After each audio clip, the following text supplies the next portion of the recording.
Again, the space do not have any built structure. It is flexible. People can decide. We are following the principles of less intrusiveness, and then the spaces have been kept in compatible with the uses and steps. Wet space near the drawing space. The views, the sketches are very clear. You can relate from there, and the coming to the G++ structures, we have given flexible uses for them. The above structure, which they can be used as a storage purpose also. And as you can see in the picture, the staircases, we have provided staircases which share 5 households at a time. So the whole structure do not have any pattern. It can be applicable to any site, keeping the workspace in conjunction with the living space. Next. Coming to affordability, there are many ways to bring affordability in housing. So first, methods of buildings of material. We consider terracotta as the prime product, since it fits in the context of the water industry, and they have a way them so they can help in constructing their own houses and roofs. Coming to jari walls, it has various benefits like passage of air and light, etc. Why only design affordability through a spatial form? So we thought a affordable project delivery system, that is phased redevelopment. We'll choose a segment and move forward with phased redevelopment. The temporary structures can be built in the site itself. We have spaces, and it will continue till the whole site is complete. This will give the chance the potters to make their own material, and even the chance to reuse the demolition material. The important thing here is that we have included the technological advancement in making their livelihood more sustainable, that is bioceramic. This is just an idea that gives some newness to that thing which is going out of this stream. Bioceramics are pots and utensils in which we eat, then we will be healthy. It's a concept like that.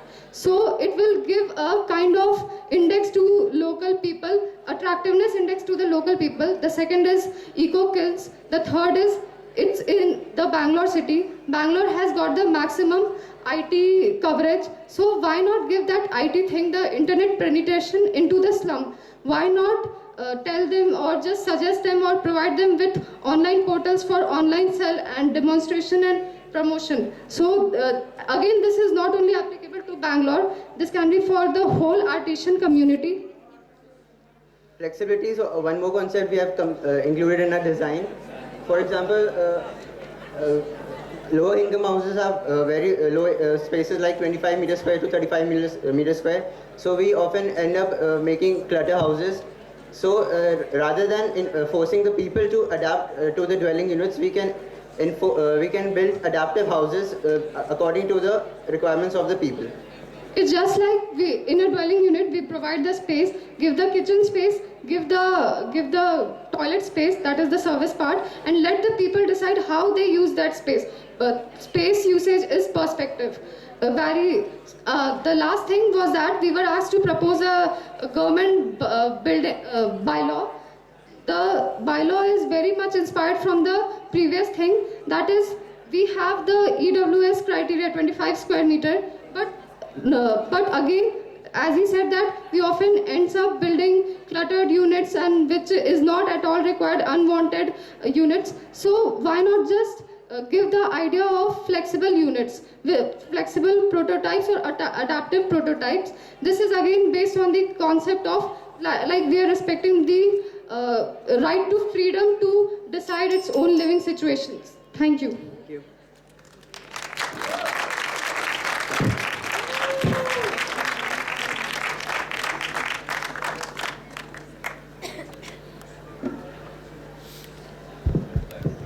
Yeah, the concept, the analysis, everything was good. But did you see how much time did you take for all this?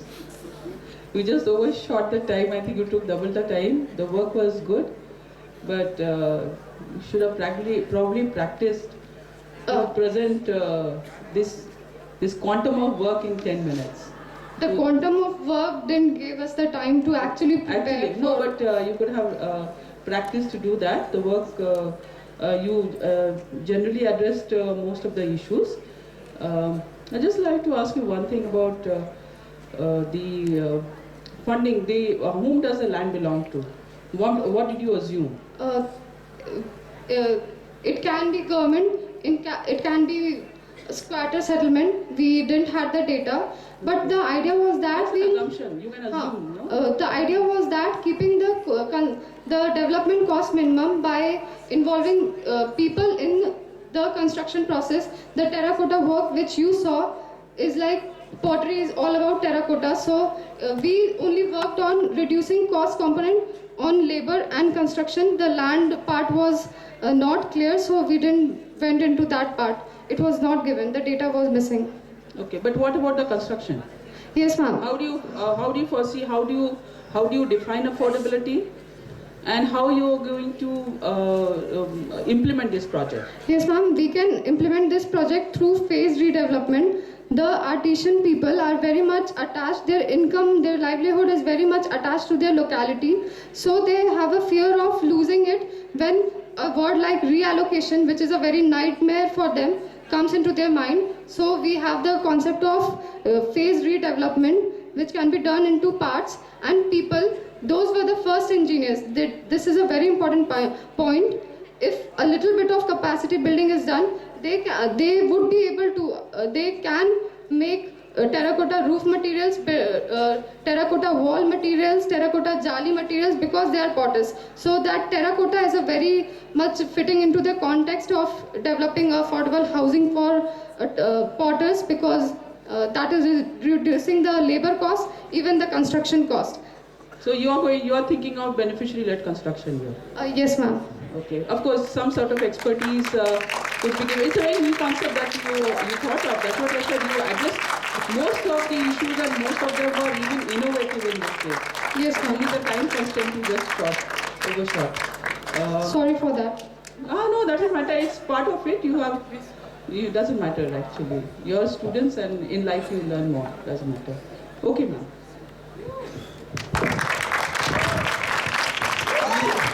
You have no reason to say sorry to us. We were worried about you because now you have actually followed the trajectory right from the context of the site, environmentally, physically, socially, up to the detailed designs. So, it is of course a lot of work and a lot of thought given. I mean, it's not just work, but a lot of thought given to each issue. So we were worried that you are shooting until the time and you probably will lose your marks. Can I add a thing?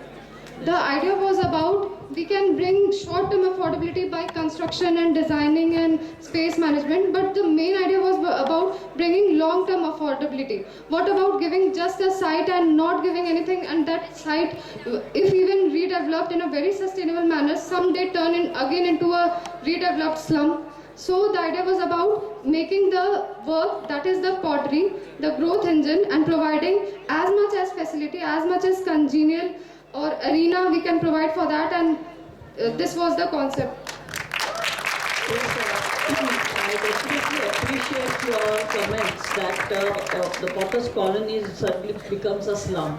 Yes, ma'am. And it's unfortunate. And then your other question was that that there are no norms for Potters Exactly. Colony, which is a very basic issue which all of us planners, architects, social planners and policy makers, we have to consider that these kind of and you have rightly given us the historical context as well, that this kind of profession which is practiced for generations and it is so important to human life, these kind of professions, there are many like this, are just considered as informal, quote unquote. Exactly. And therefore the specific norms for the life which is kind of overlap of the family life and the economic life is not given due consideration and give proper thought. So the division of economic activity and the family activity is quite detrimental to planning of especially these kind of old professions, and you have very rightly pointed that out. I congratulate you for that. Only Can I thing is, add a having point? done all that, you could have, as you said, you could have easily made some assumptions about the ownership. Yes, that we You can't missed just out. say that you are not given. Well, you have assumed so many things, so you could have assumed the ownership, and it could have kind of completed your entire proposal. It could have, completed the framework. Anyway, now let's not take more time, and we'll allow the others to present. Thank you so much. Thank you.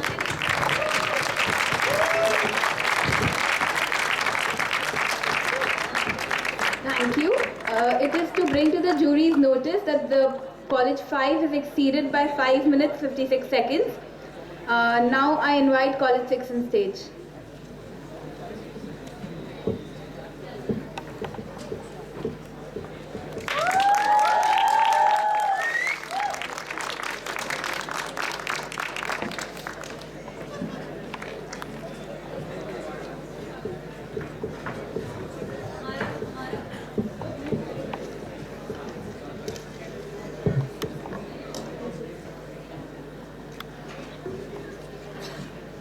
Good afternoon, jury members. The team members who made this project were Swati Patel, Siddharth Nagrale, Sukanya Sharma, and Anusha Mishra.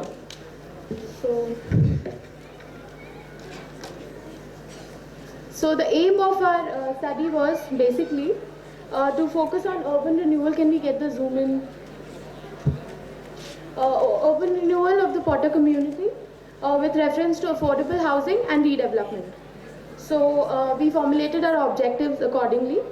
The objectives were basically to develop the affordable housing in Potter's community with references to non-intrusive designs, and also to carry out context analysis. And so we did a SWOT analysis, and to undertake zoning, to get a guideline to the development which happens inside the site, and also to inculcate and foster a sense of community in the settlement. Then to improve the slum-like conditions, conditions which are existing in the site through redevelopment, that is basically aiming urban renewal. Then to use innovative services and methods for building construction, and to make the design of the proposed plans in a way that it improves the condition, which is the slum-like condition which is existing, and recommend a bylaw accordingly. So the methodology which we had was, can we get the zoom in there? We were given the theme. After the theme declaration, it was a 48-hour long activity. So we were given in various stages, and after the first announcement, we tried to do a literature study. And our key points, and we concentrated on affordable housing, slum rehabilitation, development projects, and sense of community.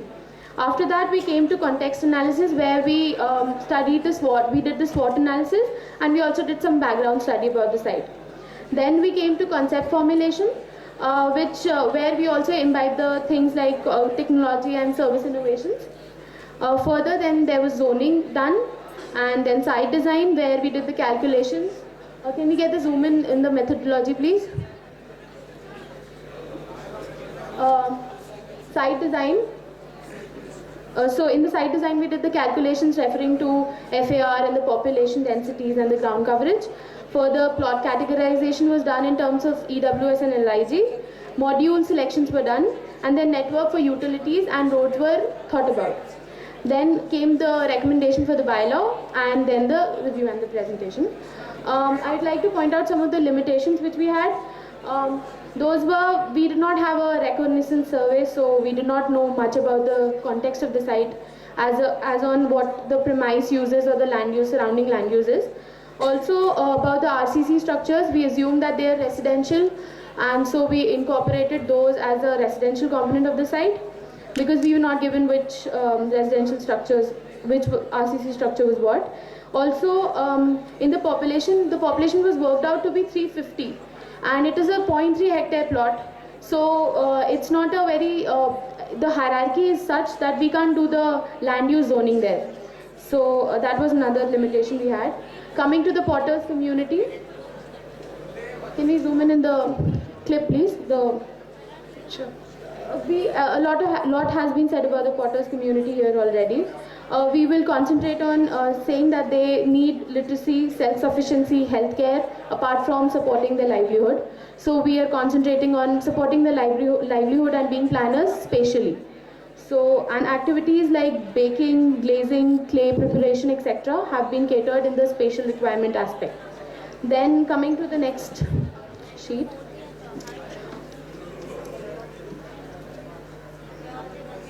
The next sheet, please. We did the literature study on the left side of the sheet. Yeah. So we studied about the affordable housing from MHUPA, and we also did studies about non-intrusive designs and organic designs. We would like to point out something here, that what we have, what the city plans we have are basically the top, they follow the top-down approach. That is, we have a plan and we have implementation. So there is a planned growth. But I want to point out that individually, if we have developments, there is a bottom-up approach, and basically people start building around, and then in an organic fashion, an organic growth occurs. So why don't planners leave the city to grow organically? And I would like to state here that the answer is simple: we can't afford to do so. Not just because they don't want to keep their jobs, or but because the world can't afford the luxury of unplanned city growth. Here I want to point out that organic settlements are some not well looked upon settlements. Also about the sense of community, there we studied things like boundary, emotional safety, shared emotional connection, etc. And then we came to the context analysis, where we did a SWOT analysis. The strengths were seen as this, the site has a very strong sense of community, that is a Kumhar society.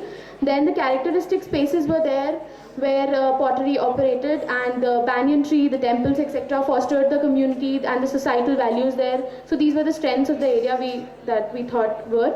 Then came the weaknesses. In the weaknesses, we thought that there were a lot of varying plot sizes, and given it's a slum-like situation, we thought that the tenure is not clear, and it was not stated in this problem too. So the weakness was that there might be conflict or segregation in the community just because of the varying plot sizes, and the lack of physical infrastructure was seen in terms because we had a common toilet there, community toilet. So we assumed that there is no sewerage inside, and there is well and borewell too. We presume that the water supply is also not well done, given it's a slum-like situation. Then the opportunities were Kumarban nearby, where we are proposing a vending zone, and threats included the tenureship, of course, and the green cover around can be exploited, which can be a threat because they use the fuel wood for the kiln, which they do with their baking in. So that is a threat. Next slide, please.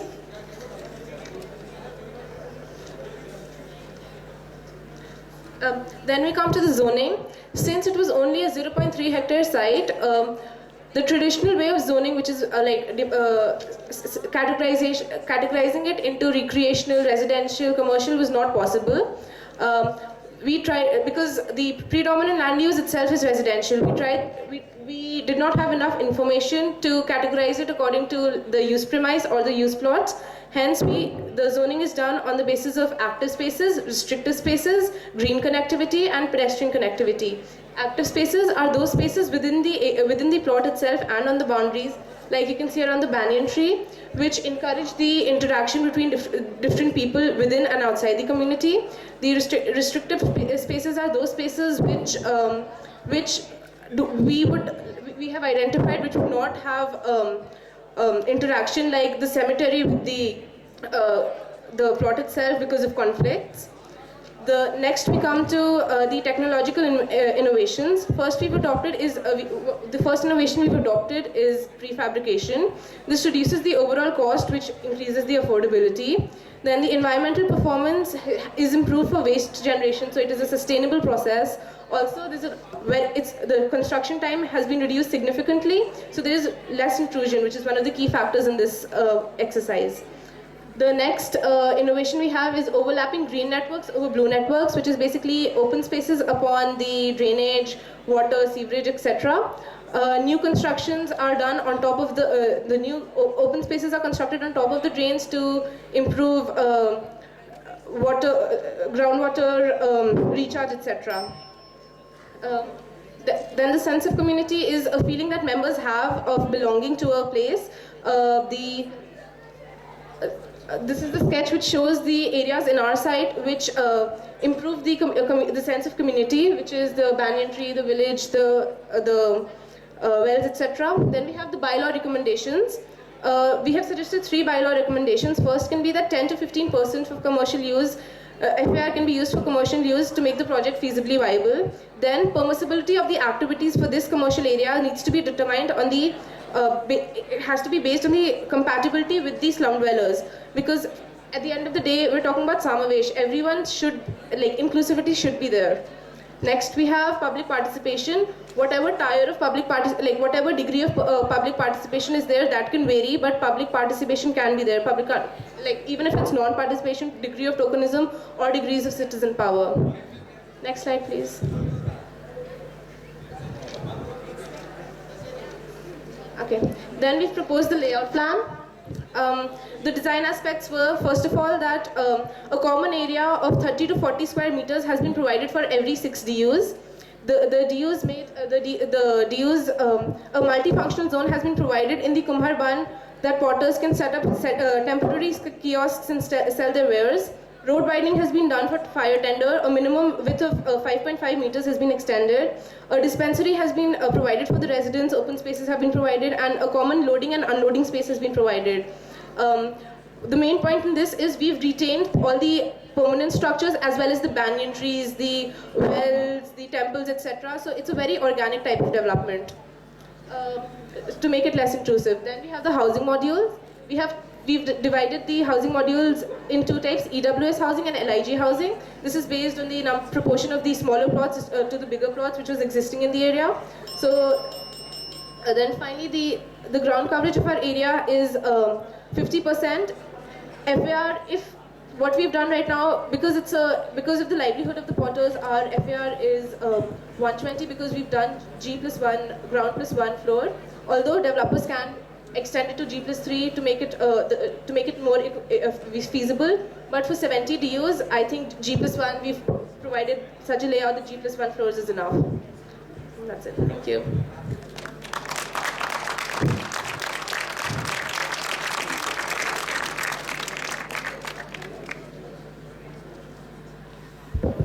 This is a classic example of following the methodology to the book, but it did help in addressing all the issues. With the time constraint, we thought it was better to follow a methodology instead of... Yes. But then with that one sketch of yours where you had the banyan tree and the temple, yeah. That talks a lot. Yeah. So I was just wondering.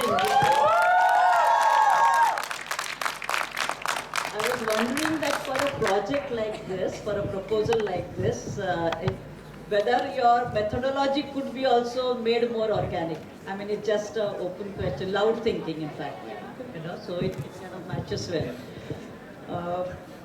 You mentioned that a couple of times you mentioned slum-like situations, conditions. Yes.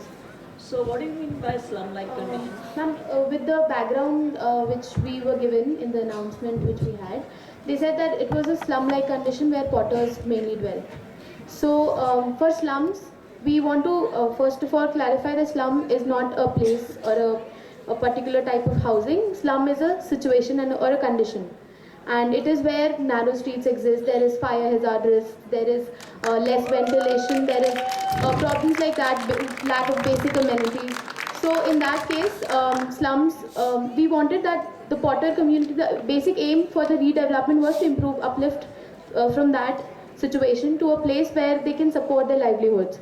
So in the site plan that we proposed, we have tried to make the orientation, the ventilation, we've tried to, and we have also given spaces for their operations. So for every 6 dwelling units, we have given space for them to operate, to bake, to put their things for the sun, to, so we have all that stuff done. So we want all that spaces to be actually perceived well before and done. Yeah. You couldn't show all that in Can we get detail, the right? site plan, please? Yeah. We did not mention it much because of the time, but then we have shown it in the site plan. Site plan. Because you got more entangled in the methodology. Okay. But tell me one question. You mentioned about common toilets and what Yeah. is the problem with the common toilets as per No, your ma'am, analysis? actually, given it's a redevelopment project, we are aiming that instead of doing just a crisis management thing, we would actually introduce a sewerage system and improve the situation altogether. So, given they have community toilets, we would like to have sewerage system around.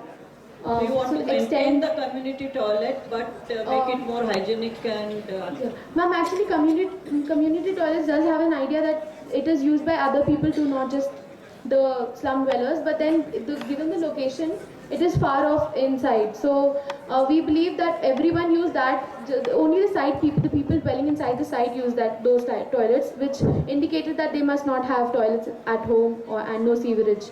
So we, instead of crisis management, we want that sewerage should be incorporated inside. Yeah, Although the cost will increase. No, my but question was social analysis of individual toilets as against the common toilets yeah, in this village-like communities. So that is one aspect you can give a thought to. Secondly, I think I did see some recommendation on the bylaws, Yes, but sir. did you elaborate upon that? Ma'am, we have just said that what bylaw it should be, and we have given an idea of how we can go comprehensively. But we were not told to comprehensively give how we have to do it. But we've given the idea of it. Can we get that slide, please? We've given 2-3 bullet points about how economically feasible, how we can make it economically feasible, No, how we can talk bylaws about. are specific suggestions. Yeah. So what? So specifically, we are concentrating on public participation and also the commercial unit serving only the livelihoods of the people around, and not because generally we see that commercial units once they're set up, they don't serve the livelihoods of the people around. They're just places where another small subway counter opens. So then, what I mean is that only the potters would be there. So the bylaw specifying that the livelihoods of people around are supported. So it So should your be bylaws clear. are mainly in terms of the land use. Yeah, yeah, yeah. Okay, and the last thing you can, I don't know whether I've missed about the FAR, how much you've consumed and how do you make it affordable for development? Ma'am, first of all, I would like to say that this is a beneficiary led kind of a thing. So we would expect subsidy. Apart from that, 200 is the maximum FAR, out of which we have utilized, I think, 110, although 160 can be utilized if we build further floors. We've stopped at G+1, but if another layer of floors was formed. So there is potential for more, but we're not inviting more people inside because they might not be potters. So we don't want intrusion in the community. So only the 70 dues existing are being accommodated.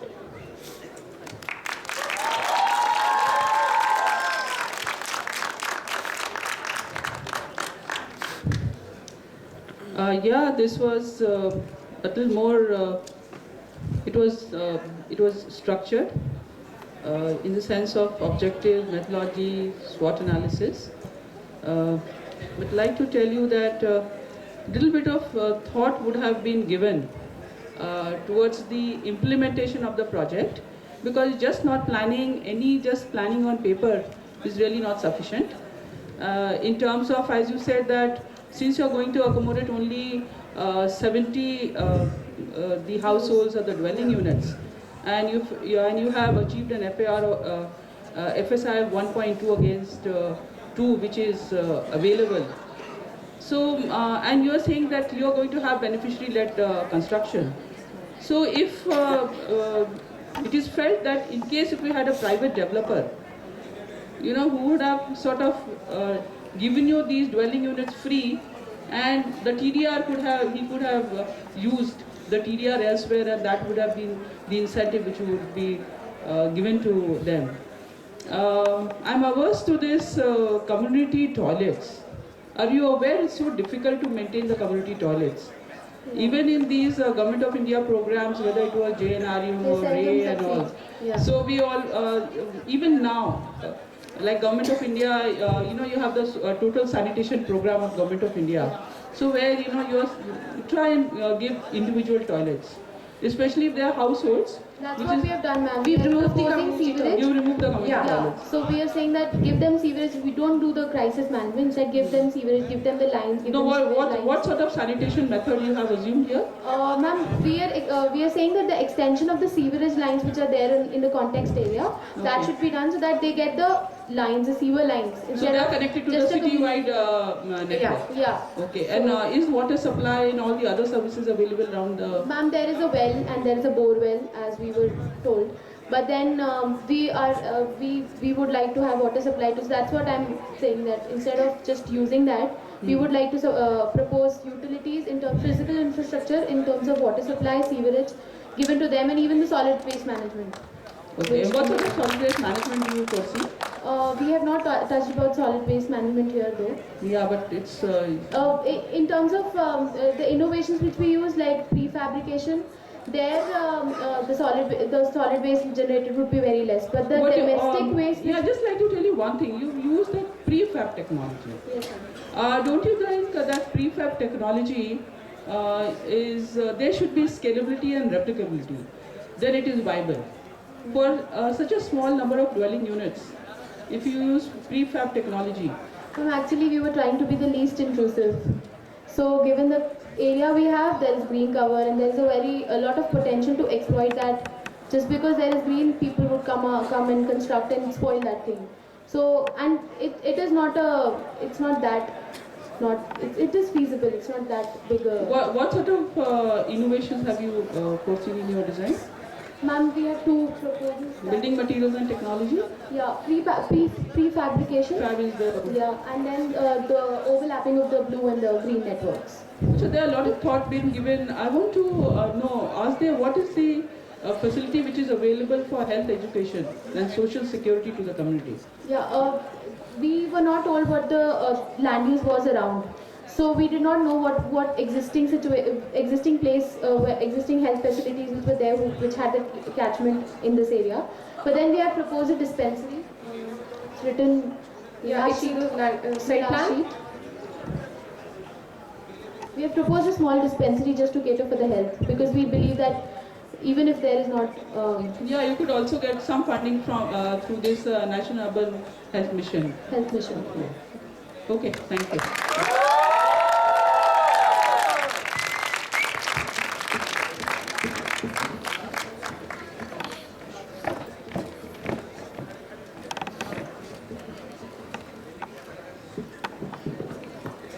Thank you. Once again, I announce that all the ECs and UCs are requested to go to the classroom allotted to SPA Delhi, for the NCA meeting is about to commence. Now I invite College 7 on stage.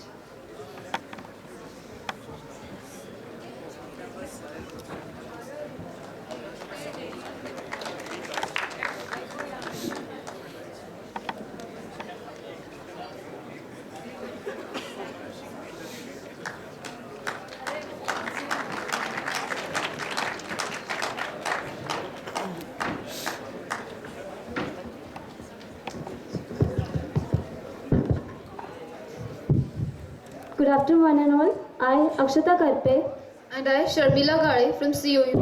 are here to present our presentation. In the present situation, most of the urban population are situated in slums. The aim for this project was planning for affordable housing for slums in Bangalore city. The objective was to improve the housing condition, access to infrastructures, and safety.